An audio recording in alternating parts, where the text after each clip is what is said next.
Mon rein, mon combat.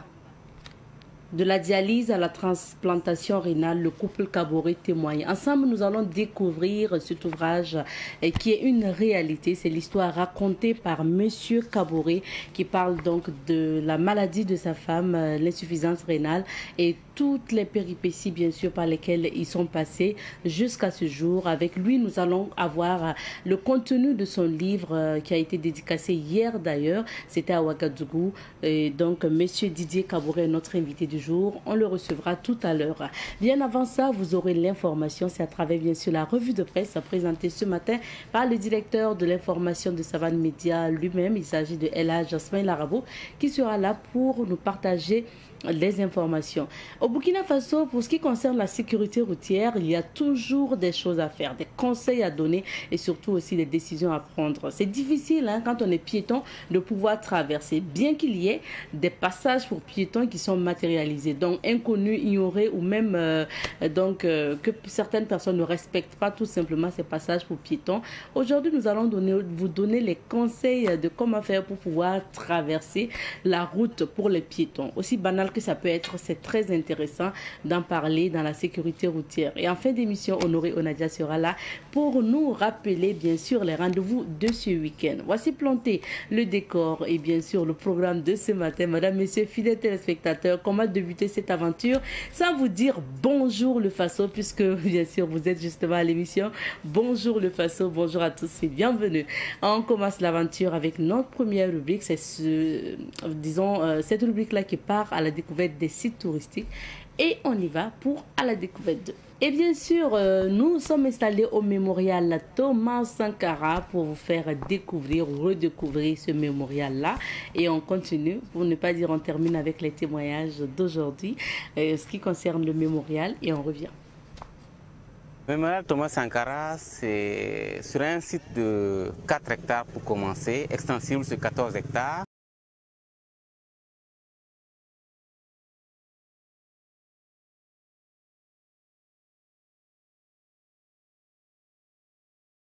Il y aura donc un musée, il y aura un mausolée pour les corps des victimes qui sont tombées le 15 octobre 1987. Il y aura donc une bibliothèque, il y aura un parc, il y aura de nombreuses infrastructures qui retracent les grands chantiers qui ont prévalu sous la Révolution. Souvent les gens réduisent le mémorial à juste la statue. Je crois que c'est une mauvaise compréhension de ce qu'on appelle mémorial. Mémorial Thomas Sankara, c'est toute une infrastructure sociale, historique, qui va permettre aux gens de se ressourcer sur la révolution, sur Sankara, et également de tracer les autoroutes de l'avenir. Pour l'instant, on n'a pas l'estimation de l'ensemble de l'infrastructure qui est prévue sur le site du mémorial Thomas Sankara. On a juste une maquette qui n'est pas encore dévoilée au grand public. Et nous allons faire dans les prochains mois l'évaluation, l'étude de chiffrer pour donner au public combien ce projet-là va coûter. Les gens ont donné des chiffres au hasard sans jamais être dans une fondation. Nous donnons des informations quand nous avons la crédibilité. Parce que ce projet ne peut pas se mener sans une certaine confiance et une transparence à tous les étapes. Parce qu'on sait que c'est un des rares projets qui est suivi à la loupe, qui est suivi comme de l'huile sur le feu par tout le public burkinabé d'abord, mais surtout africain. Parce que tous les jeunes de l'Afrique ont dit ça, pour une fois, c'est notre euro, on doit pouvoir contribuer. Non seulement nous-mêmes, nous avons demandé aux gens de contribuer avec 100 francs, 200 francs, même plus que ça. Pourquoi on a demandé ça? Parce que plus vous contribuez vous-même à construire une infrastructure, un monument, plus vous êtes tenu de regarder quelle est la qualité de ce monument. D'où la polémique sur la statue. Sauf que sur la statue qui a été posée, ce n'est pas une commande du comité mémorial Thomas Sankara. C'est une commande qui était prévue par le ministère de la Culture, qui nous a été donnée en cadeau pour occuper l'espace. Donc c'est ce que nous avons fait. Il y a eu des imperfections, on a essayé de corriger, on a eu une statue provisoire qui est là. Pour nous, on est satisfait aujourd'hui parce qu'au moins on occupe le lieu. Et on a aujourd'hui en moyenne 1000 à 1500 personnes qui visitent le site actuellement. Il y a de l'engouement. Ça veut dire qu'il fallait un site comme ça parce qu'il n'y a plus d'autres sites aujourd'hui qui représentent, qui matérialisent Sankara. à part les infrastructures qu'il a laissées, le stade des 4 août, Rodoko, quelques infrastructures qu'il a laissées à Ouagadougou et dans d'autres dans les provinces, on ne voit pas les traces de la révolution. Donc, il y avait Dagnouin où il était posé, donc le cimetière, les visiteurs venaient. On pense qu'avec la statue qui est posée, on est en train de créer un autre pôle touristique potentiel pour la ville de Ouagadougou. Le projet de mémorial sera financé par probablement 3 gros acteurs. L'État va donner des financements. L'État de Burkina est engagé dans le projet de mémorial Thomas Sankara. Il y aura également les amis du Burkina. C'est-à-dire que c'est des représentations d'État. Et il y aura la population. Donc c'est pour ça que je parle de plusieurs entités qui peuvent contribuer à financer ce projet-là. Il n'y a pas que seulement l'État qui va construire. Ce qui fait la différence avec d'autres projets de mémoriaux qui ont été construits ailleurs, comme au Ghana, le mémorial Nkrumah, comme au Mali à côté avec le mémorial Modibo Keïta, qui a été exclusivement exécuté par l'État du Burkina. Nous avons voulu prendre une idée de Sankara qu'il avait développée sous la Révolution, qui s'appelle l'EPI, l'effort populaire d'investissement. À ce moment, la population cotisait pour construire un centre de santé, pour acheter une ambulance, pour construire une école. Et quand ils cotisaient pour le faire, évidemment, ça veut dire qu'ils étaient aussi les gardiens pour que ça se fasse bien. Et c'était aussi les gardiens pour que le contrôle qualité soit là, pour que l'entretien soit là. Donc c'est tous ces éléments-là que nous voulons mettre ensemble en s'inspirant de l'idée de Sankara pour construire son propre mémorial. L'effort populaire d'investissement, c'est la quote-part des populations pour construire le mémorial Thomas Sankara. Avec le contexte, les gens vont dire que ça coûte cher, c'est du gaspillage d'argent. Non, nous ne pensons pas à cela. Nous pensons que plutôt ce projet mémorial va générer d'autres recettes pour aider d'autres secteurs à se développer. Le projet mémorial, quand il sera fini et qu'il y aura une fondation ou une structure de gestion des recettes de ce projet, ça va générer à construire des hôpitaux, ça va générer pour construire des écoles, ça va générer pour appuyer l'université qui est juste à côté en termes d'infrastructures. Donc évidemment, il ne faut pas que les gens voient juste tout de suite la perte de... Et la vie n'est pas que la nourriture, la vie n'est pas que le matériel. Là, nous sommes en train de faire quelque chose qui va nourrir aussi l'esprit. Et Sankara aimait dire ça. Donc, oser inventer l'avenir. Et c'est l'esprit qui invente. Et évidemment, nous sommes conscients que tout le monde ne peut pas adhérer à cela parce qu'en se disant que oui, c'est une œuvre architecturale, c'est une œuvre de plaisir. Non, c'est une œuvre de construction de l'histoire de l'homme. Je fais partie des gens qui ont marché au Sénégal contre la statue de la Renaissance au Sénégal. J'étais là-bas, j'ai fait 6 ans. J'ai marché avec les Didier Awadi et d'autres acteurs au Sénégal. J'étais contre. Mais là, Ouad a forcé et la statue de la Renaissance est sortie à Dakar. Aujourd'hui, c'est le premier site touristique de tous les visiteurs qui arrivent au Sénégal. Moi-même qui était contre, je suis allé faire une projection de mon film là-bas. J'ai assisté à des concerts là-bas. C'est ça comme ça la vie. Donc ça veut dire que j'ai évolué dans mon approche vis-à-vis de la statue de la Renaissance. J'étais contre au départ, Ouad a forcé la fesse à la statue, mais nous tous nous y allons. Et quand il faisait ça, il n'y avait pas d'électricité à Dakar. Il y avait des manifestations tout le temps à Dakar. Quand il faisait ça, il n'y avait pas assez à manger, il y avait des inondations à Dakar. Pour dire que ce n'est pas toujours opportun, mais pour ceux qui sont visionnaires, on force pour faire les choses parce que demain, ça va apporter des fruits. Donc c'est sur cette logique-là que nous sommes et nous pensons que ça peut aller. Nous sommes de retour sur ce plateau et cette fois-ci, on va s'informer. On s'informe à travers la rue.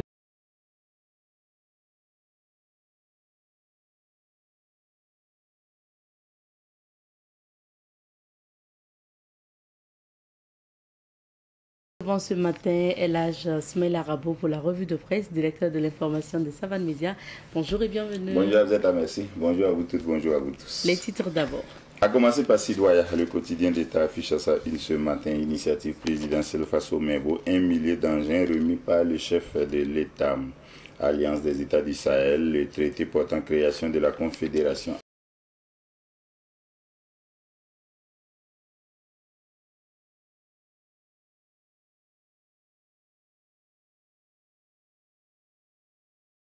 Le journal Le Quotidien affiche à sa une ce matin, initiative présidentielle face au Membo, 1 millier d'engins remis par le chef de l'État pour bitumer environ 5000 km de route par an.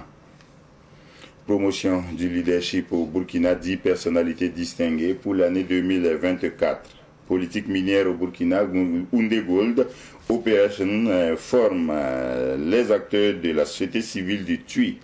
D'indigne d'intérêt, RN7, un accident fait 3 morts et 4 blessés graves.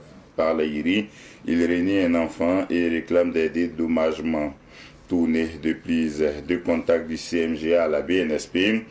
Et puis France, 7 ans de prison requis contre Sarkozy pour le financement de sa campagne par Kadhafi.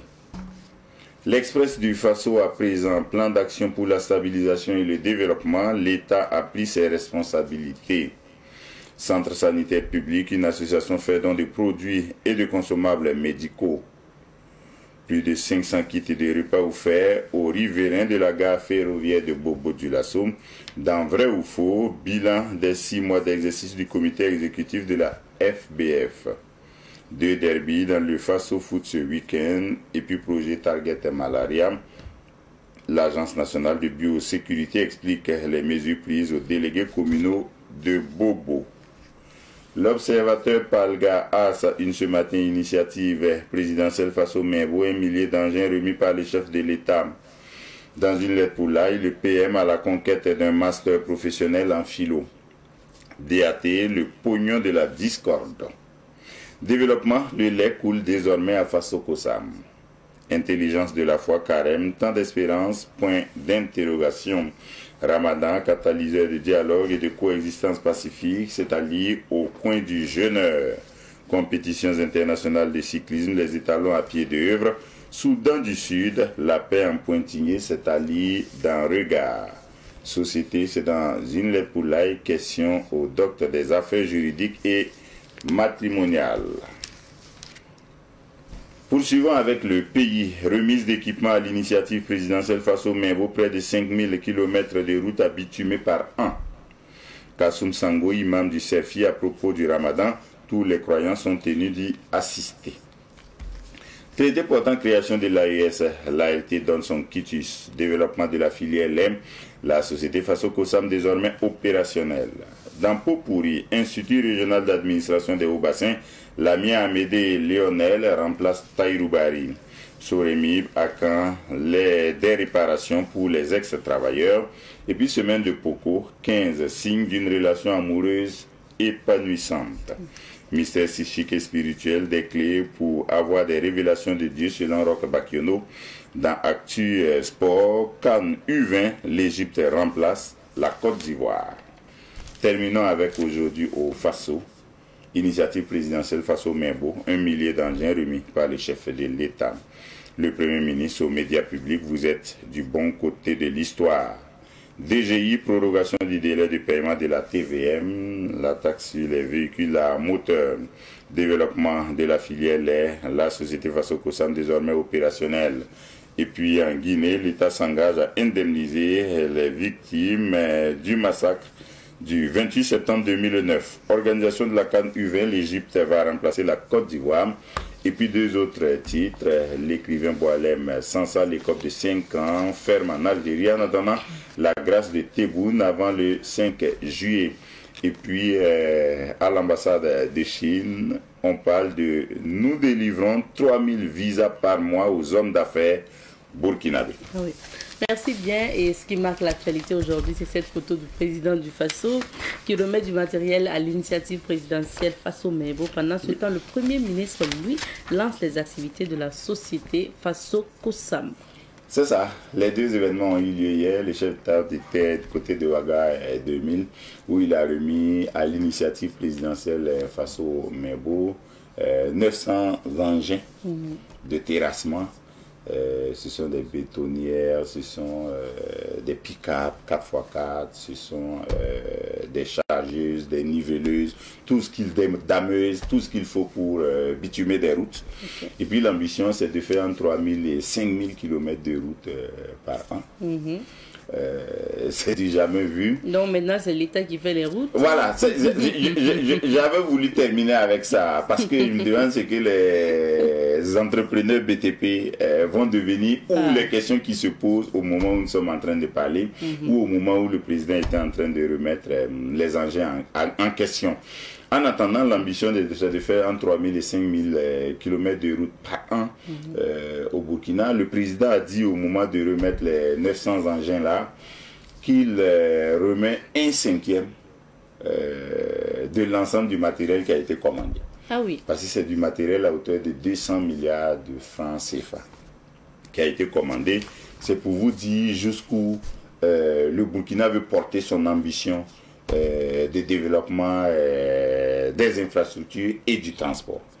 Et puis le président a justifié, je crois, l'accélération dans ce domaine des infrastructures-là par le fait que, en fait, si on avait eu de bonnes routes bitumées, on n'aurait pas eu du terrorisme de cette ampleur-là. Parce que mine de rien, quand vous regardez, c'est parce qu'on n'avait pas assez de routes qu'on a eu autant de mines antipersonnelles posées, les engins explosifs improvisés posés dans les villages, les carrefours, dans les quartiers, et qui ont fait tellement de victimes. Donc le président a dit, il y a ça. Il a dit les militaires, les VDP en ont besoin pour manœuvrer et pour pourchasser les terroristes. Et donc, essentiellement pour cette raison-là, il faut accélérer. Deuxièmement, il dit que les localités, les villes, les provinces et les régions du Burkina ont besoin d'être interconnectées pour que les gens même se sentent vivre ensemble, pour que les gens échangent ensemble. Et là, ça touche le volet transporteur, commerçant. Il a dit qu'il fallait accélérer aussi le processus pour ces raisons sociales-là, pour que les gens se sentent connectés ensemble, mais pour des raisons aussi économiques, pour que les commerçants et les transporteurs puissent travailler davantage les uns avec les autres. L'un dans l'autre, le Burkina doit accélérer le processus. Maintenant, si c'est l'État qui va faire l'essentiel des routes, on imagine que ça ne va pas être toutes les routes, ça ne va pas être tous les marchés, mais ça va être probablement l'essentiel et la majorité de ce qu'il y aura à faire. Qu'est-ce que les entrepreneurs vont devenir? Est-ce qu'ils vont collaborer avec l'État? Est-ce qu'ils vont être associés? Est-ce qu'ils vont se croiser les mains et regarder? C'est peut-être à ça qu'il faut réfléchir à l'avenir, parce qu'eux aussi, ils servent à quelque chose, et jusque-là, ils ont servi à quelque chose. Même si on peut leur faire la critique, qui est que, bon, il y a des marchés qui n'ont pas toujours été bien exécutés. Oui. Voilà. Maintenant, pour Faso Kossam, le Premier ministre, c'est une unité industrielle de lait à proximité de Savane Média, hein, puisque c'est l'ancienne laiterie de Sissin qui est transformée en première unité industrielle de transformation de lait et de ses dérivés, Faso Kossam. C'est presque collé à l'ancien siège de Savane Média à Sissin. Ça s'appelait par le passé la laiterie de Sissin. Et je sais que sous le président Rochma Christian Kaboré, le ministre des Ressources animales en son temps, Somanro Koutou, avait annoncé la relance des activités de la laiterie de Sissin, mais finalement, ça n'a pas pu se faire. L'année passée, le gouvernement a créé, via le Conseil des ministres, la société d'État Faso Kossam, dotée d'un capital de 100 millions de francs CFA pour relancer la filière lait au Burkina et pour davantage localiser la transformation du lait burkinabé. Parce que le Premier ministre a dit, Rim Talba Jean-Emmanuel Ouedraogo, au moment d'inaugurer hier l'unité de Faso Kossam, a dit chaque année, c'est 12 milliards de francs CFA de lait et de produits laitiers qui sont importés, donc qui viennent de l'étranger pour les besoins de la consommation des Burkinabés. Voilà, c'est du lait en poudre, c'est du lait liquide, ce sont les dérivés de lait. Ça veut dire que la consommation de lait est assez importante au Burkina, mais les Burkinabés eux-mêmes, ils produisent peu de lait et ils transforment très peu de lait. Donc Faso Kossam vient pour justement participer à réduire les niveaux d'importation du lait. L'unité de Ouagadougou est opérationnelle. Le Premier ministre a annoncé les unités de Dori, de Koubri, de Gogo, si je ne m'abuse, de Fada aussi, qui sera plus importante que celle de Ouagadougou. Celle de Ouagadougou a une capacité de production de 5000 litres de lait par jour. D'accord. Tant mieux. Alors, deuxième actualité, on s'intéresse maintenant aux députés qui ont adopté le traité portant création de la Confédération de l'AES. Oui, à 70 voix pour, une abstention, les députés ont adopté hier le traité portant création de l'AES. Ça veut dire que c'est une régularisation en fait, puisque les chefs d'État ont signé le traité en question. Lors de leur sommet de Niamey. Les députés ont régularisé ce qui devrait être fait mais au bon moment, parce qu'il fallait qu'ils regardent, fallait qu'ils s'interrogent, fallait qu'ils discutent, parce que c'est ça la démocratie.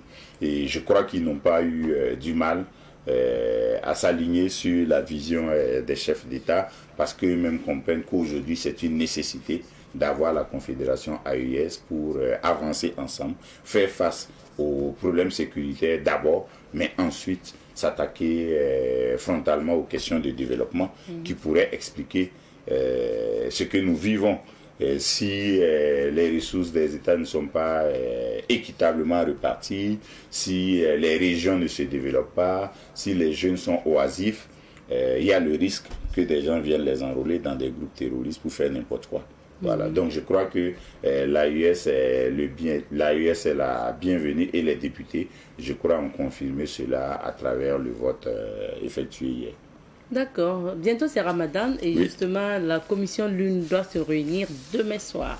Oui, ça c'est un communiqué de la Fédération des associations islamiques du Burkina, la FAIB, qui le dit.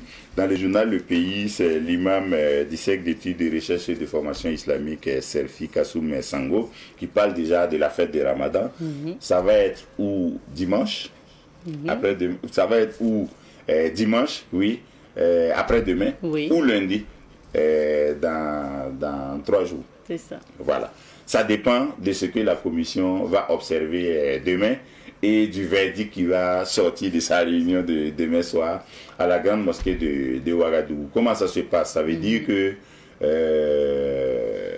au soir du 29e jour du mois de Ramadan, la commission Lune se réunit et regarde si, après la prière de Maghrib, après 18h, 18h20, 30, il y a des informations selon lesquelles quelqu'un a aperçu la Lune quelque part au Burkina. Mais la commission elle-même, elle a des observateurs qui cherchent la Lune aussi. Si la Lune est vue au soir du 29e jour, ça veut dire que le lendemain, c'est la fête de Ramadan. Donc un communiqué est produit pour dire la fête c'est dimanche. Et dans le cas d'espèce, ça pourrait être dimanche. En ce moment, les musulmans auraient jeûné 29 jours pendant ce mois de Ramadan 2025. Maintenant, si la lune n'est pas aperçue, le croissant lunaire n'est pas aperçu au soir du samedi prochain, ça veut dire que les musulmans vont jeûner encore le dimanche. Ça fera 30 jours, ils auront jeûné 30 jours au total, et puis la fête interviendra lundi. Quoi qu'il en soit, lundi prochain ne sera pas travaillé, parce que si la fête c'est dimanche, le lendemain sera férié. Maintenant, si la fête c'est lundi, bon, lundi sera férié, mais les gens travailleront mardi, bien entendu. Voilà, parce que dans les principes de l'islam, le mois de Ramadan dure ou bien 29 jours, ou bien 30 jours. En fait, c'est aligné sur le calendrier lunaire. Ça n'a rien à voir avec le calendrier grégorien qu'on connaît. On termine en sport. L'Égypte va remplacer la Côte d'Ivoire dans l'organisation de la CAN U20. Oui, c'était devenu hypothétique. La Côte d'Ivoire a donné l'information seulement avant-hier, le 26 mars, qu'elle ne pourrait pas organiser la fête du football africain pour les moins de 20 ans, alors qu'il restait exactement un mois avant la compétition. C'est dit jusqu'où la Confédération africaine de football était sur la brèche pour trouver un autre pays qui va se décider à prendre le relais de la Côte d'Ivoire. Maintenant, les autorités ivoiriennes n'ont même pas dit pourquoi elles ne peuvent pas organiser. Elles qui ont organisé la grande CAN, il y a à peine un an et quelques mois, bon, finalement a décidé de désister. Probablement avec les affaires liées aux élections en Côte d'Ivoire, les inquiétudes par-ci par-là, la candidature ou non du président Alassane Dramane Ouattara, la non-inscription de Laurent Gbagbo, Guillaume Soro, Blé Goudé sur la liste électorale. Tout ça a fait peser des doutes sur, bon, on va dire quoi, la stabilité, la sérénité en Côte d'Ivoire. Ça pourrait être ça, mais le communiqué des autorités ivoiriennes ne dit pas pourquoi elles ont décidé de ne pas organiser la CAN U20. Bon, heureusement que l'Égypte est là.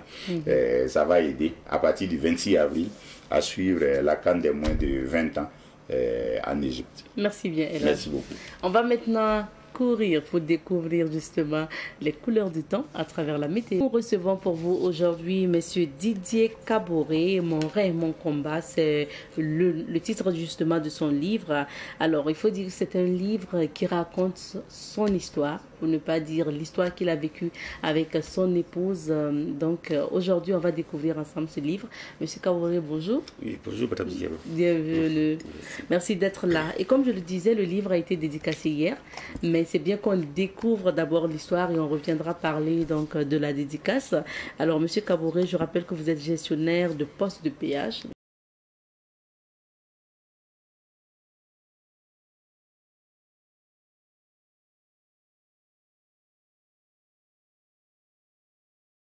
Il s'agit donc de l'histoire aussi de votre épouse qui souffre d'insuffisance rénale. Aujourd'hui, en tout cas, ça va. Et donc, on en parle. Et dans ce livre, vous débutez même par la rencontre avec votre épouse. Pourquoi vous avez décidé de commencer l'histoire par comment vous êtes rencontrés et tout? Merci bien. Et merci de me recevoir surtout. Voilà. Okay. J'ai décidé de raconter commencer par ça d'abord. C'est pour amener les gens aussi à comprendre. Parce que chaque couple a son histoire. Bien sûr. Ça, c'est notre histoire, mais il y a d'autres. Voilà pourquoi j'ai essayé de raconter comment est-ce que j'ai rencontré ma femme.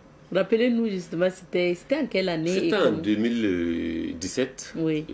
Et un jour, j'ai parti au service le matin.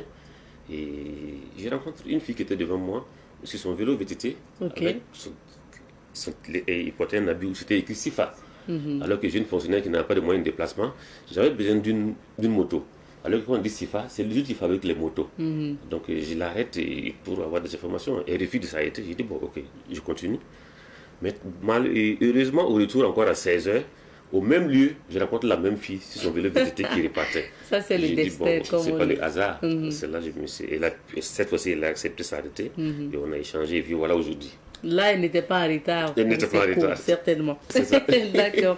Et ça a justement donné votre merveilleuse histoire d'amour parce que après quand même quelques temps et la rencontre avec la famille, vous allez vivre ensemble. C'est ça. Et ce sont les premières expériences ou les premières réalités auxquelles vous avez été confrontés. C'est notamment aussi lié à l'accouchement parce que votre épouse du nom de Delphine a fait 2 fausses couches. Et puis, par la suite, par la grâce de Dieu, vous avez eu 3 enfants aujourd'hui, 3 merveilleux garçons à qui on passe le bonjour. Et ces garçons-là, elle a accouché, il faut le rappeler, par césarienne, suite à une élévation de tension. Est-ce que vous pouvez nous raconter comment vous avez vécu ces expériences aussi de l'accouchement? On sait qu'en Afrique, souvent, quand il y a des réalités comme ça, c'est pas souvent facile. Avec le regard du public, ce que disent aussi la famille. Oui, j'ai voulu raconter cette histoire parce que ça se passe dans pas mal de couples, mais les gens n'en parlent pas. Oui. Et voilà pourquoi j'ai voulu expliquer ce qui s'est passé chez nous. Et elle a eu 2 fausses couches.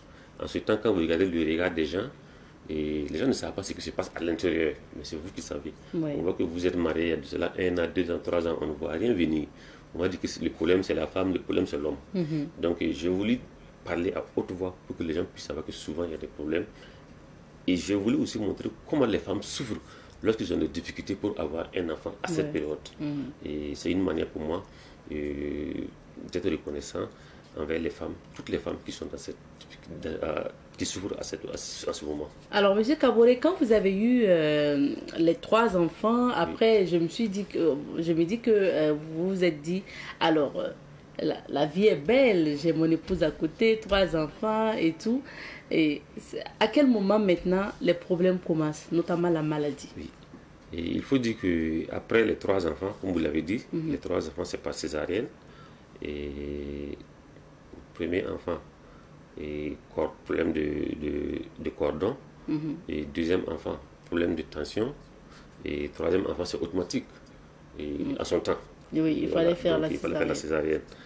Et c'est là maintenant que la maladie a commencé. La tension est là. C'est après, juste après l'accouchement où elle a eu le cas quand même. Quelques temps après, puisque les médecins m'avaient dit en ce moment que bon, est-ce qu'on va continuer à allaiter l'enfant puisque tu souffrais. Mais on allaitait l'enfant quand même malgré qu'elle commençait à souffrir. La tension, ça ne baissait pas. Et c'est là maintenant qu'on commence à faire les examens approfondis. On se rend compte que madame est née avec un rein unique. Un rein unique. Voilà. Bon, c'est vrai qu'on peut vivre avec un rein unique, comme beaucoup de gens. Et actuellement, il y en a. Ça n'empêche pas de vivre avec. Mais elle avait un rein unique, mais nous-mêmes, on ne le savait pas. Et on regarde encore que il y a un problème de rein qui s'installe. Et c'est là maintenant que les problèmes ont commencé. Donc ça veut dire que le rein unique avait donc des problèmes de santé, on va le dire comme ça. Et quand vous découvrez, en fait, avec les examens approfondis, quand on vous annonce tout ça, c'était quoi l'ambiance à la maison? Bon, comme je l'ai dit souligné dans mon livre, on s'est demandé mais qu'est-ce qui nous arrive au moment où la vie commençait à être rose, parce que jeune fonctionnaire, et ça allait quand on sort le soir, on nous appelait même le couple exemplaire dans le quartier. Et voilà maintenant que ça arrive. Et c'était pas facile, mais on s'est dit qu'il n'y a pas de problème, il faut qu'on reste solidaire dans le couple. Et on dit souvent, on se marie pour le meilleur et pour le pire. C'est ça, non? C'est ça. Bien sûr. C'est ça. Donc il n'y a pas de raison de s'abandonner. Et c'est ce qui a fait que le combat a commencé. Le combat a commencé, c'était en quelle année, rappelez-nous? Oui, c'était en 2017 et que ça a commencé, ce combat. D'accord. Maintenant, ça a été quoi en fait les épreuves les plus difficiles par lesquelles vous êtes passé avec cette insuffisance rénale dont souffre votre femme? Et les plus difficiles, c'est le fait qu'on ne connaissait pas la maladie. Nous ne connaissions pas ce que c'est que l'insuffisance rénale. Donc il fallait chercher à savoir c'est quoi. Et encore, étant à Bobo, il n'y avait pas de service de néphrologie. Il fallait faire le trajet Bobo-Ouaga. Et chaque mois, il fallait venir au moins 1 ou 2 fois pour voir les médecins spécialistes ici à Ouaga. Donc c'est surtout ça qui était la difficulté pour rencontrer les spécialistes.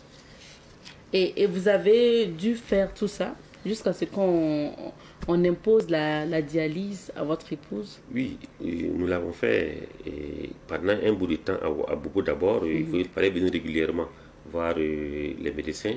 Et jusqu'au jour où, à Bobo où on ouvre un centre de néphrologie, pas de dialyse, de centre pour pouvoir suivre les malades qui souffrent du rein. Et c'est là maintenant que, bon, vous savez, jusqu'à une période où c'est fini, c'est ce jour maintenant qu'on dit c'est fini, vous êtes à la phase terminale, et la dame, problème respiratoire, il faut aller vers la dialyse. Alors qu'il n'y a pas de dialyse à Bobo. Et c'est là que, ce jour-là, nous avons essayé de prendre l'ambulance pour venir à Ouagadougou. Et je vous dis que ça n'a pas été facile ce jour parce que la femme a refusé de rentrer dans l'ambulance parce qu'elle dit je vais aller voir mes enfants. Je le souviens dans mon livre pour montrer l'amour maternel. La femme, elle est là, elle n'arrive pas à respirer, elle a pu dire je ne rentre pas dans l'ambulance tant que je ne vois pas mes enfants. Donc on est obligé de l'amener à la maison pour qu'elle puisse voir les enfants et dire ces derniers mots avant de prendre la route avec l'ambulance. Et j'ai montré aussi les difficultés que les gens ont pour arriver à Ouagadougou avec un malade. J'ai raconté, vous avez dû voir le bon samaritain. C'est ça. Ouais. Parce qu'il y a eu ces incidents-là avec votre moyen de déplacement. Il a dû, par la grâce de Dieu, ce bon samaritain, il a fallu ce bon samaritain pour vous conduire à Ouaga. Donc parlons justement de ces séances de dialyse. C'est vrai qu'on entend parler de dialyse. Ça consiste à quoi exactement?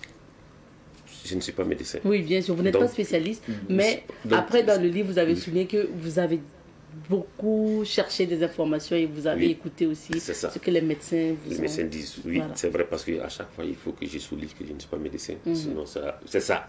Donc, il faut que les gens puissent savoir que la dialyse, c'est une manière de... Moi, j'appelle ça qu'on parle laver notre sang. Voilà. En termes simples. Voilà. Le malade part, on lave le sang, il repart 2-3 jours après.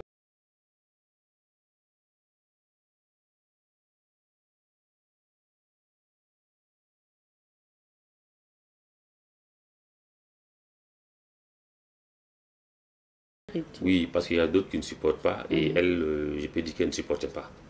Et si vous voyez qu'on a talé le côté, elle ne supportait pas la dialyse. Et aussi la séparation avec la famille. Elle reste ici à Ouaga, elle fait la dialyse. Moi, je suis à Bobo avec les enfants. Donc psychologiquement, c'est pas facile. Elle a tellement souffert avec cette séparation. C'est tout ça. Ce qui va vous donner un peu de l'espoir, c'est quand on va vous parler donc de la transplantation rénale. Bon, vous n'êtes pas médecin une fois de plus, mais c'est bien de nous dire à quoi ça consiste. Oui, et la transplantation rénale, en passant, je tiens à remercier le professeur Gérard Koulibaly et qui nous a conseillé. Le professeur Gérard Koulibaly, c'est le chef de service hémodialyse et Galgado. Voilà. Et il nous a conseillé en me disant que, M. Kaboré, vu que madame est encore très jeune, je vous conseille d'aller vers la transplantation si vous avez un donneur ou bien si vous pouvez avoir les moyens pour y aller. Et à partir de là, on a commencé à faire les démarches, et les moyens et le donneur. Et la transplantation rénale, c'est rarement changer de rein? Oui, transplantation rénale, il faut d'abord trouver le donneur du rein à ce niveau. Et lorsque il s'agissait de trouver le donneur, je veux dire que je suis allé voir le médecin, et docteur SMD, qui est le chef de service à Boubou. Qui a préfacé votre livre. Oui, la préfacière. Voilà. Et je lui ai dit, docteur, moi je suis le premier donneur de rein à ma femme. Il n'y a pas de... Elle a dit, mais non, c'est pas possible. Il faut d'abord voir la belle famille. Et je suis parce qu'il faut une compatibilité aussi. Mais moi, je voyais qu'il fallait aller directement comme ça. Mais dit non, il faut aller voir la belle famille, voir. Et si là-bas on ne trouve pas, on va revenir vers toi. Et effectivement, quand je suis allé voir la belle famille, ils sont au nombre de 8 enfants. Et donc, tous les 7 qui restaient, ils sont portés volontaires. J'ai tenu à souligner dans mon livre, et pour amener aussi les gens à être solidaires à ce niveau, le don de rein. Voilà. Et c'est là, donc je peux dire que nous n'avons pas eu de difficulté pour trouver un donneur. Oui. Et après, donc, les examens de compatibilité, il y a M. Anselme, je crois, donc le frère de votre épouse, Delphine, qui accepte de donner son rein. Et maintenant, après on parlera du coût de tout ça, parce que quand on parle du traitement, les examens, les dialyses et autres, mais pour la transplantation rénale, ça ne s'est pas fait au Burkina. Il a fallu aller en Turquie avec donc madame Anselme, donc le donneur de rein, et puis un accompagnant. C'est ça. Comment ça a été tout ça? Et ça n'a pas été facile, surtout, oui, vous avez le donneur, mais les moyens. C'était vraiment l'obstacle il faut réunir l'argent. Et à ce niveau, je n'ai pas hésité à taper des portes, des grandes sociétés, les sociétés de la place partout. Mais je vous dis aujourd'hui que ça n'a pas été facile parce que je n'ai pas eu de soutien en tant que tel. Et c'est vrai, c'était les deux familles, et les collègues de madame, et un grand soutien que je sais, c'est les élèves de Anselme, une école primaire de Bama.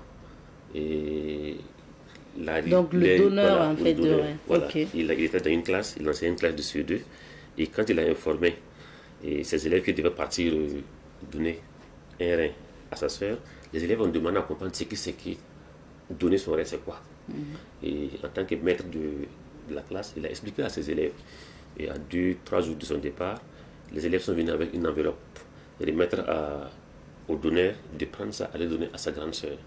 Et quand il a pris l'enveloppe, il est venu nous remettre, on a ouvert, on a trouvé que c'était des pièces de 10 francs, 25 francs, 50 francs. Et je veux dire que c'est le soutien qui m'a le plus marqué, parce que ça vient vraiment du fond du cœur. Et c'est acte de solidarité et de générosité qui m'a tellement marqué. Et quand ils partent en Turquie pour la transplantation rénale, vous, comment vous vivez ça, étant resté à Bobo avec les enfants? Et c'était pas facile parce que, imaginez-vous, tu envoies ton épouse et son frère dans un pays qu'on ne connaît pas, et tu es là, tu ne dors pas. Et je peux vous dire que durant leur séjour, c'est des nuits blanches. Tu es là, tu ne sais pas. Et bon, heureusement, et je remercie les étudiants burkinabés qui sont en Turquie, ils se sont mobilisés pour rester à leur côté.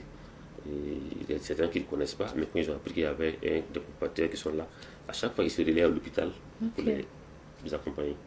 Voilà, donc, et comment la transplantation rénale s'est passée pour votre épouse? Et ça s'est passé en 10 jours, ils avaient déjà fini. Et les médecins ont dit qu'ils n'ont pas rentré dans leur pays. Mais ma femme m'a dit qu'elle a refusé. Elle dit que non, on est venu pour faire la transplantation, on va rester, et puis quand ça va se consolider un peu, on va repartir. Il dit non, il faut rentrer dans votre pays. Chez vous, il faut retourner chez vous parce que nous, on a fini notre travail. Donc, je vous dis qu'ils ont fait en gros 1 mois, et puis ils sont revenus. Mais déjà, 4 jours après, 5 jours après, Anselme était devenu touriste. Le donneur, lui, il se promenait en Turquie, il m'envoyait les informations, et bien en 10 jours, c'est ma femme aussi ils ont fait leur tourisme après, et puis bon, avant de revenir. Ça allait. Donc, vous étiez certainement ravi quand on vous annonce un mois après que votre femme revenait. Revenait, c'est et ça. vous êtes certainement allé à l'aéroport avec des membres de la famille pour l'accueillir. Vous êtes resté à Ouaga, ensuite reparti à Bobo et tout. Donc, c'était plutôt peut-être un ouf de soulagement, non? C'était un ouf de soulagement. Mais il faut savoir aussi qu'il y avait pas mal de restrictions quand elle venait. Par exemple, on vous dit que bon, si votre femme arrive, elle ne doit pas saluer les gens, elle ne doit pas être dans des milieux. Elle ne doit pas serrer les mains. Voilà, serrer les mains, elle ne doit pas aller dans des milieux, alors que vous voyez que c'est difficile ici en Afrique. Alors, les gens comprennent ça très difficilement. Bon, on a tenté de le faire, et quand elle est arrivée à l'aéroport, mes frères, mes amis, tous étaient là. Bon, j'ai donné des consignes. Mais bon, on n'a pas pu, moi personnellement je n'ai pas pu, il fallait que j'attrape ma femme et puis bon, parce que c'était pas facile. Voilà, c'est ça. Et finalement, dans le livre, vous avez souligné que finalement, à un moment donné, vous avez dû interner votre femme. C'est une manière de parler, mais vous avez dû l'amener dans... C'était une résidence. Et c'est quoi? Et souvent, il faut être rigoureux en matière de santé. Et c'est vrai que même si les gens vont parler, bon, souvent tu n'as pas le choix. Donc quand elle est arrivée, rapidement, j'avais déjà préparé sur les sœurs, les moniales, voilà, à Bobo. Et ils sont à Kiri. Et je suis allé louer une maison là-bas chez les moniales. Et quand elle est arrivée, quelques 2-3 jours à la maison, je l'ai amenée là-bas. Elle est avec les sœurs qui s'en est vraiment bien occupée. D'accord. La moniale là, il n'y a pas de visite interdite. Tout. Elle a fait encore 1 mois et demi. Et j'ai vu que ça a beaucoup aidé. Et puis, il n'y avait rien de tel. Mais après la transplantation rénale, peut-être les restrictions, vous avez certainement respecté ces consignes et tout, à la limite du possible. Mais à un moment donné, elle a eu aussi quelques soucis. Et c'est là qu'elle repart en France. Oui. Ça a été quoi le problème? Oui, et il se trouve qu'il y a eu... Elle repartait chaque fois, chaque 6 mois, il fallait repartir chaque 6 mois en Turquie pour le contrôle. Mais à un moment donné, il y a eu ce qu'on appelle le Covid. Le Covid est arrivé et elle fait le test de Covid, on dit c'est positif. Alors qu'elle devait prendre son vol dans 3 jours.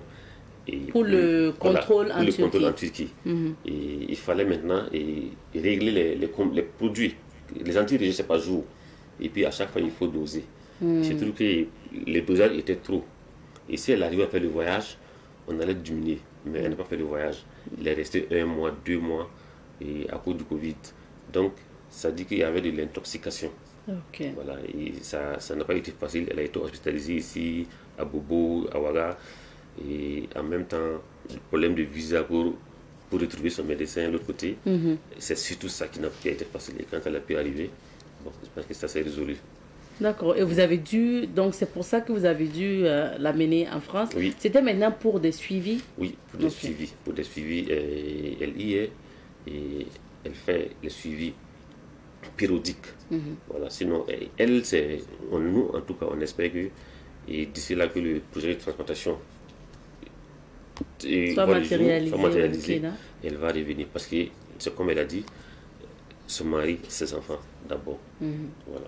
Et là, parce qu'on parle de ça, et on peut dire que le combat n'est pas encore terminé, comme vous l'avez dit en épilogue, à la fin de l'œuvre.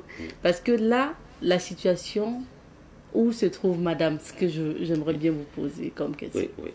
Bon, aujourd'hui, je peux dire qu'elle est en bonne santé, mais il faut que les gens sachent que la maladie rénale, c'est un combat permanent. Et pendant la maladie, la dialyse, même après la transplantation, le combat est toujours là. La preuve, elle continue, elle mène son combat. Elle prend toujours des produits. Elle prend toujours des produits. Il faut les antégérer sa vie. Voilà, donc le combat continue. Il faut aller faire le contrôle périodique. Il faut suivre l'hygiène. Donc c'est ça, c'est un combat permanent. Et dans le livre, vous avez souligné que quand elle a fini, elle a fait ses contrôles en France, elle avait bien envie de rentrer pour retrouver son époux et puis ses enfants. Mais vous vous êtes dit, bon, on ne prendra pas le risque que tu rentres et qu'après, on ne puisse pas, pour des cas, trouver le nécessaire au Burkina et que ce soit difficile de repartir. Vous avez préféré qu'elle reste là-bas pour les contrôles. Est-ce que elle y est toujours ou elle va faire des va-et-vient? il faut souligner qu'à ce niveau, elle n'était pas d'accord pour rester. Oui, et elle a fait tout, elle a refusé, elle dit elle préfère revenir. Ce qui va arriver n'a qu'à arriver. Elle préfère rester au Burkina qu'aller. Qu'est-ce qui va arriver? Ben, j'ai fait tout, elle a refusé. J'étais obligé de repartir voir les enfants et les souffler quelques mots. Bon, c'est les enfants qui ont dit, bon maman, bon, nous préférons que vous partiez. Et même si c'est avec le portable, puis nous on va vous voir, c'est mieux que le mot que je ne vais pas dire. Voilà. C'est ça, je comprends. Et les enfants ont pu convaincre et puis bon, elle est restée, elle fait son contrôle là-bas et on remercie de bonnes personnes qui nous accompagnent toujours là-bas et ça se passe très bien. Voilà. Mais même si c'est nous qui on s'occupe toujours d'elle là-bas. Comme vous savez. Je vois. C'est ça, j'ai dit, on va évoquer le volet finance tout à l'heure. Mais hier, elle était justement à la dédicace de votre livre, Mon combat. Oui. Et ça veut dire qu'elle est là pour un temps? Oui, elle est là pour un temps parce que c'est ça, s'il y a des contrôles périodiques qui sont là, elle ne peut pas s'absenter pour un bout de temps. Il y a des rendez-vous. D'accord. Voilà, il faut qu'il y ait des rendez-vous qu'il faut respecter forcément à l'hôpital là-bas. Et c'est surtout ça. Donc, elle est obligée de repartir dans quelques jours. Ok, donc elle vient vous voir quelques jours, après elle repart pour le contrôle et elle y reste. Mais côté, bon, physiquement, est-ce que ça va actuellement? Bon, oui, ça va, elle a monté. En fait, la transplantation, c'est ça, quand tu arrives à faire la transplantation, la personne vit comme tout le monde. Voilà. Seulement, il faut suivre l'hygiène, suivre tes comprimés et faire le contrôle. Le contrôle normal. C'est surtout ça. D'accord. Sinon, la personne, tout ce que vous pouvez faire, il faut savoir que ma femme peut le faire aujourd'hui. Ça, je le dis franchement. Ah oui. Voilà. Et même au sport, on part au sport, on fait le sport ensemble, on fait tout. Il n'y a pas de choses. Dieu merci. Oui. Alors, parlons maintenant du coût, parce que ce volet-là, ça n'a pas dû être facile. Oui. Examen, dialyse, ensuite transplantation, voyage, et même actuellement en France. Est-ce que vous pouvez même estimer ce que ça a coûté de soigner votre épouse? Et ça serait très difficile. De 2017 à maintenant. Non, ça serait très très difficile. Et ce que je sais, et il faut chaque fois essayer. Voilà. Et il faut aussi de la solidarité. C'est vrai, je ne fais pas la famille surtout. La famille d'abord, parce que chez moi, c'est surtout les deux familles, la belle famille et ma famille. Ils se sont donnés à fond, il n'y a pas eu de restriction. Ouais. Et même nous, des biens, il n'y a pas quelque chose. Nous voulons vraiment aider notre épouse. Donc, les montants, je ne peux pas estimer. Vous ne pouvez pas estimer.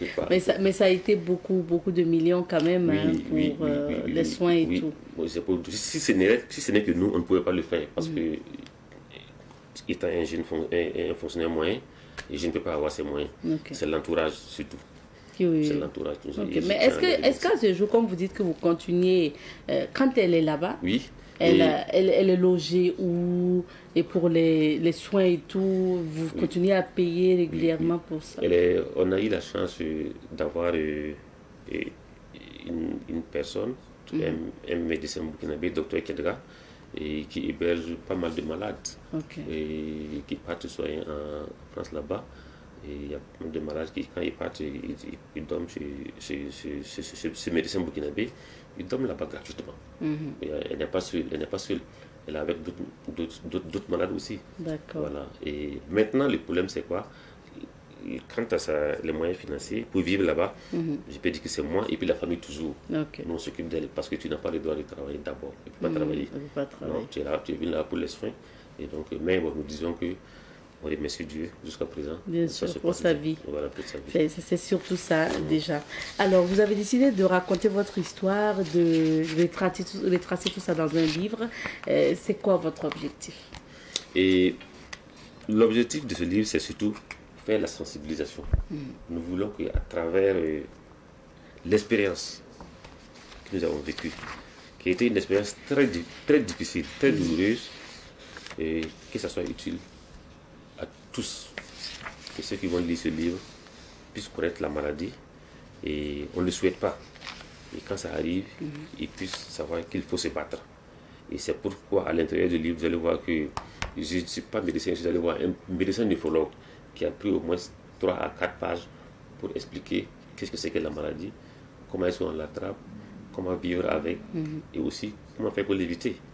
Donc c'est un livre de sensibilisation. Surtout, c'est surtout ça l'objectif. On a vu, on regarde ensemble des images de la dédicace, on a vu donc le ministre de la Santé qui était à vos côtés. Vous avez associé nous forcément, donc que ce soit le ministre, que ce soit des médecins aussi qui étaient là pour la dédicace. Ça s'est plutôt bien passé hier. Oui, très bien passé. Avec un grand public, j'ai envie de dire. Oui. Alors, ah oui, tu vois.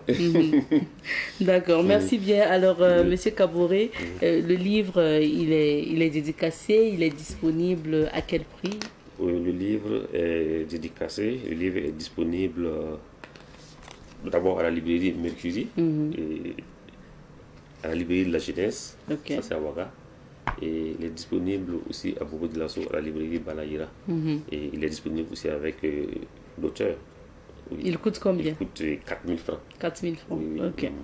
Pour notamment cette histoire que vous avez partagée. Et puis, merci beaucoup. Oui. En tout cas, ça a été... Oui, vous voulez ajouter quelque chose? Oui, c'est surtout pour remercier Monsieur le ministre de la Santé qui a voulu être avec nous hier.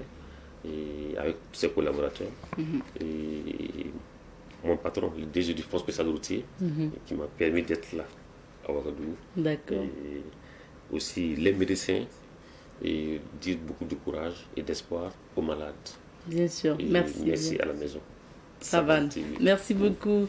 Et puis en tout cas, nous, on vous souhaite beaucoup de courage et encore prompt rétablissement à votre épouse. Merci. Vivement qu'elle puisse rentrer définitivement un de ces jours. Parce que vous l'avez dit aussi, la difficulté que vous avez rencontrée, c'est qu'il n'y a pas le plateau technique donc nécessaire au Burkina pour suivre les malades qui souffrent d'insuffisance rénale. Donc on espère qu'avec la volonté des politiques, on aura ce plateau technique nécessaire bientôt au Burkina. C'est ça. Voilà. Pour que... C'est déjà là même. Ah, super. Dans peu de temps. Comme ça, votre épouse va rentrer pour faire ses suivis au Burkina et avoir sa famille à côté. Merci en tout cas d'être passé. Un mot peut-être à l'endroit de madame, parce que ce combat-là, vous le menez ensemble. Et peut-être que ça lui fera plaisir d'entendre quelque chose. Je vais juste dire à madame que si ça a à refaire ce combat, je le ferai encore plus. Et on reste ensemble. Merci beaucoup. Alors, je rappelle que nous étions avec Monsieur Didier Kaboré. Il est l'auteur du livre Mon combat, de la dialyse à la transplantation rénale. Le couple Kaboré témoigne. C'est un récit que vous pouvez retrouver notamment dans des librairies à Ouagadougou et à Bobo Dioulasso. On va s'arrêter ici pour l'entretien d'aujourd'hui. On marque une petite pause et puis on revient.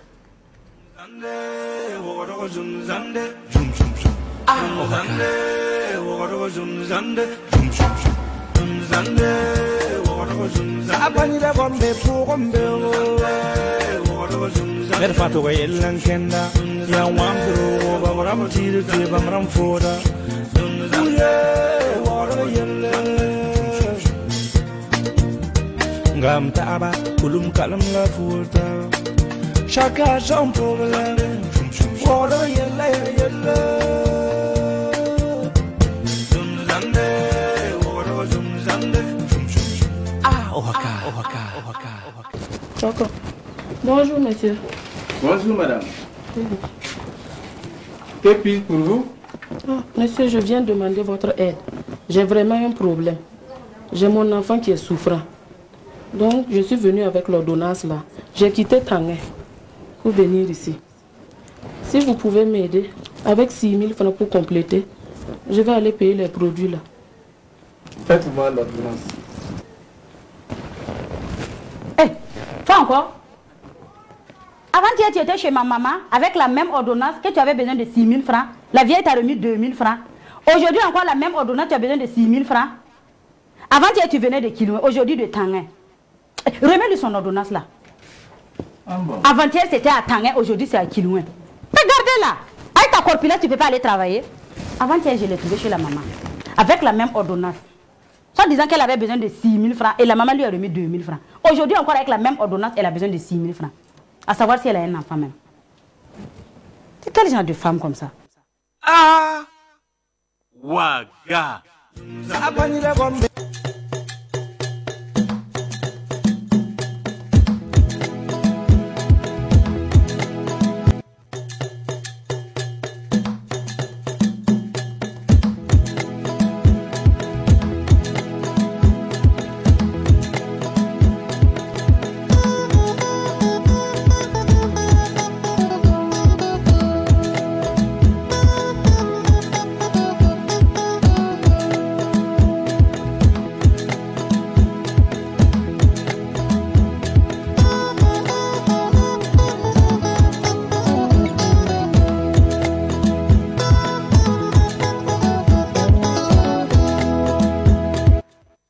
Nous poursuivons l'émission du jour et cette fois-ci, nous sommes avec des annonceurs. Canal Plus Burkina qui est sur le plateau avec nous, représenté par M. Dibier Antoine Bado, assistant marketing à Canal Plus Burkina. Bonjour M. Bado. Bonjour Madame. Bienvenue. Merci. Alors, offre en cours, on en parle aujourd'hui. Merci beaucoup. Bonjour à tous, chers abonnés de Canal Plus Burkina. Bonjour à tous les auditeurs de Savane TV. C'est un plaisir pour Canal Plus de se retrouver ici ce matin afin de partager avec vous ce qu'il y a de nouveau chez Canal Plus. Et le mois de mars qui termine sur action, émotion, frisson, découverte, détente, loisirs, mais également de plus belles offres. La toute première, à savoir 15 jours de bonus à tout canal pour tout maintien de réabonnement à sa formule en cours, ou si vous passez à la formule supérieure. Donc pour le dire clairement, si vous avez un abonnement de 5500, vous reconduisez votre abonnement de 5500 ou vous passez à la formule supérieure et vous profitez de 15 jours de bonus à la formule tout Canal Plus. Si vous avez un abonnement de 11 000, vous reconduisez votre abonnement de 11 000 ou vous passez à la formule supérieure et vous profitez de 15 jours de bonus à la formule tout Canal Plus. Donc il en va ainsi avec toutes les autres formules également. Je précise que cette promo piment a commencé depuis le 18 février et va prendre fin le 13 avril à venir et on peut en profiter 2 fois. Donc on peut prendre durant cette période-là, ceux qui se sont réabonnés, qui ont bénéficié une fois, ils peuvent encore se réabonner une deuxième fois pour pouvoir encore profiter des 15 jours de bonus à la formule tout Canal Plus. Donc la seule condition, c'est de maintenir son abonnement ou de passer à la formule supérieure tout simplement. Et la deuxième bonne nouvelle est que le décodeur HD est au tarif exceptionnel de 5000 francs à partir de la formule Access. Donc Access que vous connaissez qui fait 5500. Donc le kit complet actuellement, ça fait 10 500. La parabole, les accessoires, la télécommande, tout ce qui y va, y compris l'installation, vous est offerte par Canal Plus. Donc 10 500 pour avoir un kit complet Canal Plus en ce moment. Moi, je pense que en tout cas, c'est du donné. Alors, M. Bado, où est-ce qu'on peut avoir ces décodeurs HD? Oui, le décodeur HD, vous pouvez en trouver en boutique chez nos distributeurs agréés, dans nos enseignes. Nous avons également des brigades mobiles à travers toute la ville de Ouagadougou et aussi les autres villes également. Donc, vous pouvez avoir votre décodeur HD avec ces différentes équipes de vente. Nous avons des boutiques partout dans la ville de Ouagadougou, je le précise, il y en a 7 déjà, donc vous pouvez en profiter. Mais aussi dans les autres villes, nous avons des boutiques, nous avons des distributeurs agréés presque à chaque 100 ou 200 mètres de chez vous où vous pouvez acheter votre décodeur HD facilement. D'accord. Et pour les réabonnements? Oui, aujourd'hui, pour se réabonner à Canal+, c'est très simple. Vous pouvez le faire en tout temps, en tout lieu, soit en point de vente, comme je le disais tout à l'heure, dans une boutique Canal+, chez nos distributeurs agréés, dans nos enseignes ou nos points de vente. On a 1200 points de vente au Burkina Faso, donc à chaque 100 ou 200 mètres en agglomération, il y a un point où vous pouvez vous réabonner très facilement. Vous avez également la possibilité de le faire avec le paiement mobile, notamment Orange Money, Move Money, Wave Burkina, EcoBank Mobile, Coris Money et Télécell Money, qui vient de rejoindre la grande famille Canal+, donc avec lequel vous pouvez également vous réabonner très facilement en ce moment. Donc les moyens de paiement sont diversifiés pour pouvoir en tout cas profiter à nos abonnés et les permettre de se réabonner très facilement où ils sont. Et Canal+ aussi, c'est le service après-vente? Oui, c'est le service après-vente. Bon, s'il n'y a pas de service après-vente, je dirais que tout ce que nous sommes en train de faire n'aura pas une très grande portée. Voilà, donc Canal+, qui tient à rassurer l'ensemble de ses abonnés que nous avons un service après-vente de qualité. Nous avons des techniciens agréés Canal+, bien formés, bien équipés, quasiment partout au Burkina Faso pour vos besoins d'installation, d'antenne et de dépannage. Vous profitez d'une garantie de 6 mois sur les installations effectuées par ceci et 12 mois sur le matériel en cas de défaut de fabrication. Et pour avoir un technicien agréé Canal+, c'est très simple. Rendez-vous en boutique ou chez nos distributeurs agréés. Vous pouvez appeler le 30 75 qui est le numéro du service clientèle de Canal+ Burkina. C'est ouvert du lundi au dimanche de 8h à 20h. Vous avez également la possibilité d'écrire directement au technicien agréé sur WhatsApp au 54 44 27 27. Un technicien agréé de Canal+ va vous prendre en charge très rapidement. Et qu'en est-il justement de l'application Canal+? Oui, l'application Canal Plus précédemment connue sous le nom de MyCanal, je dirais que cette application est venue pour compenser le besoin de ceux qui ne passent pas assez de temps chez eux et devant la télévision. Donc il y a beaucoup de nos abonnés qui nous ont approchés en disant non, nous on n'est pas à la maison, on ne peut pas regarder la télévision et je ne peux pas apporter ma télé avec moi où je m'en vais. Donc c'est une application qui est venue pour compenser ces besoins-là. Donc sachez que désormais vous avez la possibilité de regarder la suite de vos programmes où vous êtes, comme vous voulez, quand vous voulez. Si vous avez un terminal comme un téléphone Android, un smartphone, un ordinateur, ou encore aussi dans votre second lieu où vous êtes, où vous voulez regarder la télévision. Si vous avez un Apple TV ou un Android TV, donc c'est très simple. Vous allez en boutique, vous créez votre compte MyCanal ou tout simplement à partir de chez vous-même, vous téléchargez l'application sur Play Store ou App Store, vous vous inscrivez muni de votre numéro de décodeur, d'une adresse email valide ou d'un numéro de téléphone valide et le tour est joué. Vous avez la possibilité de le reconnecter avec vos différentes télés. Vous regardez le même abonnement, donc pas besoin en tout cas de dire que vous allez en tout cas multiplier. Voilà, ça. Donc vous pouvez regarder très facilement et je le précise avec MyCanal aussi, vous pouvez le partager avec 8 membres de votre famille et que vous allez regarder les mêmes programmes simultanément. Le mot de fin rapidement, M. Badou. Mon mot de fin, c'est de vous dire merci de m'avoir reçu sur votre plateau. Je voudrais également dire merci à nos fidèles abonnés de Canal Plus Burkina pour leur confiance que nous honorons à travers ces différentes offres du mois de mars. Ça sera toujours en tout cas à quelle joie que Canal Plus va les accompagner avec une riche programmation et c'est l'occasion également de se réabonner. Voilà, il y a 15 jours de bonus à la formule Tout Canal Plus pour tout maintien de réabonnement à sa formule en cours ou si vous passez à la formule supérieure et ceux qui ne sont pas encore dans la grande famille, l'occasion les est donnée. Le décodeur HD est au tarif exceptionnel de 5 000 francs à partir de la formule Access. En français facile, ça veut dire 10 500 francs le kit complet y compris l'installation. L'installation elle est gratuite en ce moment. Vous pouvez consulter l'intégralité de nos programmes sur www.canalplus-afrique.com ou sur MyCanal à travers l'option guide TV. Merci beaucoup, M. Badou. On marque une petite pause, le temps d'installer notre chroniqueur de sécurité routière. Et aujourd'hui, nous sommes avec M. Hippolyte Tapsoba de Victoire Auto-École, notre partenaire, pour parler de sécurité routière. Bonjour, M. Tapsoba. Oui, bonjour, Mme Kiama. Bienvenue. Et bonjour à tous ceux qui nous suivent actuellement. Merci à vous d'être là. Alors, aujourd'hui, on s'intéresse aux piétons. Qui font partie de la circulation, mais surtout, on parle donc des piétons dans la circulation routière. Exactement. Qui est-ce qu'on appelle piéton? Alors, donc, le piéton... c'est une personne vulnérable, c'est-à-dire c'est une personne qui n'a pas de carrosserie pour sa protection. C'est-à-dire que il est exposé vraiment aux multiples accidents de la route. C'est-à-dire que c'est à nous de faire attention aux piétons. Et ce que nous devions savoir, en fait, tout le monde est piéton. C'est-à-dire, aujourd'hui, je suis dans une voiture, mais après, je suis obligé de garer la voiture pour traverser la route pour un achat ou bien pour voir quelqu'un. Donc, en ce moment, je suis un piéton. Alors, donc, faisons attention aux piétons. Bien sûr. Et quels sont les types de piétons que nous avons? Alors, donc, il y a donc les types de piétons. C'est celui qui marche à pied, sans autre moyen de déplacement. Les personnes poussant une voiture ou un fauteuil roulant ou d'enfants.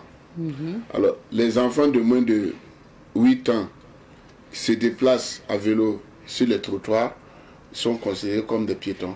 Voilà, donc tous ces gens-là, nous devons faire beaucoup attention. Maintenant, quand ta moto et puis ton vélo est gâté et puis tu pousses, donc voilà, tu deviens en ce moment, tu deviens piéton aussi. Comme l'exemple qu'on voilà, et en ce moment, il faut rouler à droite.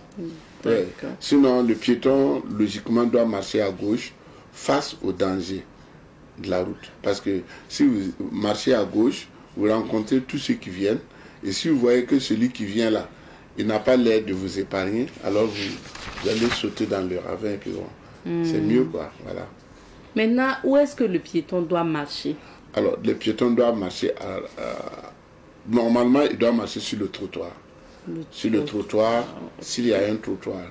Et souvent aussi, il y a des passages qui sont aménagés pour eux, qu'on appelle des passages cloutés. Regardez avec nous, est-ce que c'est ça? Non, ça c'est la traversée de la route. Ok. Oui. Les passages cloutés longent en fait la chaussée. Voilà, par exemple derrière les filles là, vous voyez, bon, il y a une bordure. Ah oui, un peu plus haut là que le goudron. À droite, oui. Ok, à l'extrême droite. À l'extrême droite. Souvent on peut mettre des pavés ou bien, bon, on aménage en tout cas une partie qui est rugueuse, qu'on appelle donc passage clouté. Et c'est là-bas que les piétons doivent marcher. Alors, mais à Ouagadougou, il y a beaucoup de routes qui ne sont pas munies de passages pour piétons. Donc, ils sont obligés souvent de marcher sur la route, presque sur le goudron. Et en ce moment, on les conseille donc de marcher à gauche face au danger. La circulation. Il ne faut pas aller dans le même sens que les vélos, non. Là, vous donnez dos. Là, vous donnez dos. C'est ce que nous devons même conseiller à nos enfants qui sont à l'école, que lorsqu'ils sortent de l'école, de marcher à gauche. Comme ça, ils voient les dangers venir. Et se mettre à queue leu. Voilà, ils doivent se mettre à queue leu, mais pas prendre toute la largeur de la chaussée pour circuler. D'accord. Voilà. Alors, donc, c'est pour dire que nous devons beaucoup faire attention aux piétons qui sont sur la route. Si vous cueillez un piéton, vous n'aurez jamais raison. Jamais. Même si c'est un fou, alors il faut que les parents viennent attester que c'est un fou pour que, en tout cas, vous ayez une circonstance atténuante. Sinon, vous n'aurez jamais raison. Voilà. D'accord. Maintenant, quand le piéton veut traverser, qu'est-ce qu'il doit faire? Alors, pour traverser, le piéton doit beaucoup faire attention, regarder à gauche et à droite s'il n'y a personne, essayer d'évaluer la vitesse de celui qui arrive, c'est-à-dire est-ce que la personne vient en vitesse, est-ce qu'elle vient doucement, et puis commencer à traverser doucement. Il ne doit pas courir pour traverser la route. Il ne faut pas courir, traverser la route. Le piéton ne doit pas faire marche arrière non plus. Voilà. Et une fois que le piéton est engagé, tous les passagers doivent s'arrêter et le laisser passer. On passe toujours derrière le piéton, mais jamais devant le piéton. Et pour le cas où, surtout pour les enfants, là, est-ce que c'est une bonne attitude de courir en traversant? Non, ce n'est pas bon. Parce que lui, en courant, il ne fait pas attention à un autre véhicule, surtout de l'autre côté. Parce qu'il ne regarde pas les deux côtés en même temps. Et c'est dangereux. Donc, les enfants doivent s'arrêter, bien regarder à gauche et à droite. S'ils voient qu'il peut passer, ils doivent marcher doucement pour traverser et non courir. Et la nuit, souvent aussi, il y a des difficultés, hein, monsieur. Effectivement, les piétons doivent porter des habits clairs, de manière à ce qu'ils soient visibles de loin. Sinon, on ne les verra pas. On les verrait donc à la dernière minute et en ce moment, c'est dangereux. Donc, il faut qu'ils portent des habits clairs. Et pour ceux qui sont en train de travailler sur la route, ils doivent porter donc des gilets fluorescents. Voilà. D'accord. Et maintenant, les autres usagers, qu'est-ce qu'ils doivent faire par rapport à la vitesse ou aux piétons? C'est bien. Alors, les piétons, les autres usagers, c'est-à-dire les motocyclistes et les voitures et les autres véhicules, doivent beaucoup prêter attention aux piétons qui peuvent traverser. Souvent, un véhicule, vous roulez avec votre voiture, le véhicule précédent s'arrête. Alors, on ne cherche pas à savoir pourquoi il s'est arrêté. Peut-être que c'est un piéton qui est en train de traverser devant lui. Et comme il y a un piéton qui est déjà engagé, il ne peut pas... Ou bien c'est des enfants même qui sont en train de traverser la route. Toi qui es derrière, tu trouves qu'il est arrêté, il est lent, et tu commences à t'engager. Finalement, c'est toi qui vas prendre le piéton ou les enfants. Voilà. Et c'est dangereux. Voilà. Donc, il faut faire beaucoup attention aux piétons. Et c'est pourquoi la vitesse est limitée en ville à 50 km/h. Et même les 50 à l'heure, cela ne veut pas dire qu'on peut rouler partout à 50 à l'heure. Non. Et il y a des endroits, par exemple, à proximité des écoles, des marchés et autres là, on doit aller doucement, de manière à pouvoir s'arrêter chaque fois que c'est nécessaire. D'accord. Et quand on marche, est-ce que s'il y a des passages pour piétons, c'est là qu'on doit marcher ou traverser? Voilà. S'il y a des passages pour piétons, voilà. Et les piétons doivent marcher sur le passage aménagé à leur intention. D'abord, logiquement, il doit y avoir un signal avancé pour avertir aux automobilistes qu'il y a un passage pour piétons. Et juste là où les piétons doivent passer, il y a encore un autre panneau, un signal de position donc, qui indique que c'est là que les piétons doivent traverser la route. Maintenant, le code dit que lorsque les piétons sont à 50 mètres de là où ils doivent traverser, ils ne sont pas obligés d'aller les chercher. Ouais, vous pouvez traverser là où vous voulez, mais maintenant, à condition vraiment de bien regarder à gauche et à droite et de s'engager tout en faisant attention aux allures des véhicules. Autres, ok. Voilà, et les autres aussi doivent faire attention pour ne pas garer sur les passages pour piétons, parce qu'à Ouaga, on voit qu'il y a des gens qui stationnent, ou comme on va dire, qui marquent des arrêts là-bas. Ok, effectivement, même dans les pays voisins, j'ai vu, hein, et si par exemple, vous avez un passage pour piétons, et si vous arrivez à proximité, vous vous arrêtez avant le passage pour piétons. Si vous avez une roue sur le passage pour piétons, alors vous êtes sanctionné. On ne doit pas s'arrêter sur la bande réservée au passage des piétons. D'accord. Et voilà. Merci beaucoup, M. Tapsoba. Notre temps est terminé. En image, on a vu une image tout de suite. C'est ça, les bandes blanches là qu'on a fait le passage pour piétons. Passage pour piétons, c'est exact. D'accord. Voilà, ok, merci. Voilà, merci beaucoup.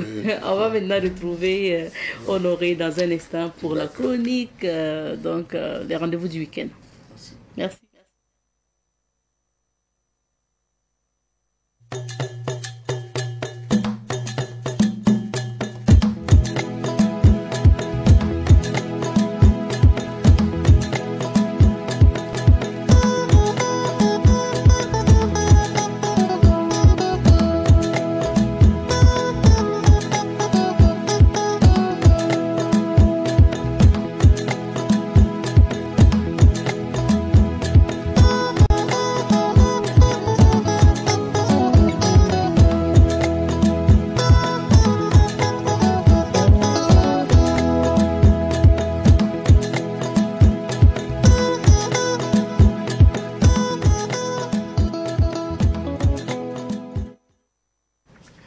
Merci pour la suite. Honoré Onadja est bien installé pour les rendez-vous du week-end. Bonjour Honoré. Bonjour à toi, bonjour à nos téléspectateurs et téléspectatrices et nous souhaitons bon Juma à Moubarak à l'endroit de nos frères et sœurs musulmans. Merci également beaucoup. Une bonne journée de carême aussi à nos frères et sœurs chrétiens. Merci et on débute les rendez-vous du week-end avec l'événement, la 5e édition des quartiers Acadie. Les quartiers Acadie s'annoncent lentement mais sûrement. Voilà, l'ouverture est prévue pour ce dimanche 30 mars et ce jusqu'au 6 avril pour vivre pleinement la 5e édition du festival Les Quartiers Acadie. Un festival qui verra la participation d'artistes burkinabés qui viendront se succéder sur scène pour apporter leur contribution pour le retour de la paix ici au Faso, mais également promouvoir la cohésion sociale et surtout promouvoir le vivre ensemble. Le thème retenu pour cette 5e édition est le suivant: soyons demain. Mais avant d'être demain, il faudrait qu'on soigne demain. Alors voilà, nous allons vous demander d'effectuer le déplacement du côté bien sûr de Hamdallah, précisément à 200 mètres côté sud-est de la Grande Mosquée pour vivre pleinement la 5e édition du festival des quartiers Acadie. Merci bien. Et en cinéma? En cinéma, nous débutons avec déjà le programme du ciné Nerwaya. C'est ce film-là de Dani Kouyaté qui n'est autre que Katanga, la danse des scorpions, qui vous est proposé aux séances de 18h30, 20h30 et 22h30 pour un prix d'entrée de 2000 et 2500 francs. Également, à la demande des cinéphiles, c'est ce même film qui vous est projeté du côté du ciné Burkina aux séances de 18h30, 20h30 et 22h30. Également pour un prix d'entrée de 2000 et 2500 francs. Pour votre gouverne, nous allons innover du côté bien sûr de Bobo Dioulasso, précisément à la Maison de la Culture de Bobo Dioulasso. Ce dimanche 30 mars, nous vous proposons voilà, un film aux séances de 18h30, 20h30 et 22h30 pour un prix d'entrée de 1500 francs. Et le film qui vous est proposé du côté de la Maison de la Culture de Bobo Dioulasso n'est tout que le film Ça suffit. C'est ce film-là de Alimata Ouedraogo alias Sophia. C'est ce film-là que l'on vous propose aux séances de 18h30, 20h30 et 22h30.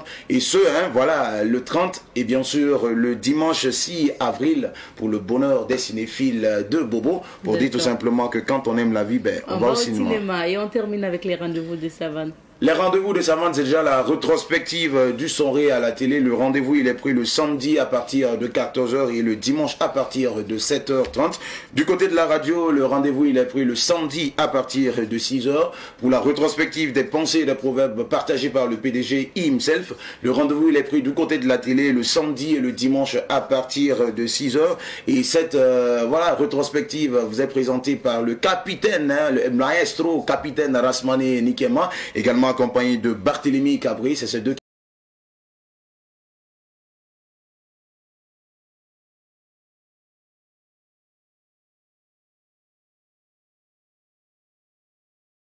des éléments de réponse à la question qui vous sera posée. Et le rendez-vous de l'information, c'est demain sur l'ensemble du média à partir de 8h avec le directeur de l'information qui va recevoir un invité avec lequel ils vont débattre sur un sujet. Alors, le rendez-vous, c'est rendez-vous, voilà ce qu'on pouvait dire pour les rendez-vous du week-end.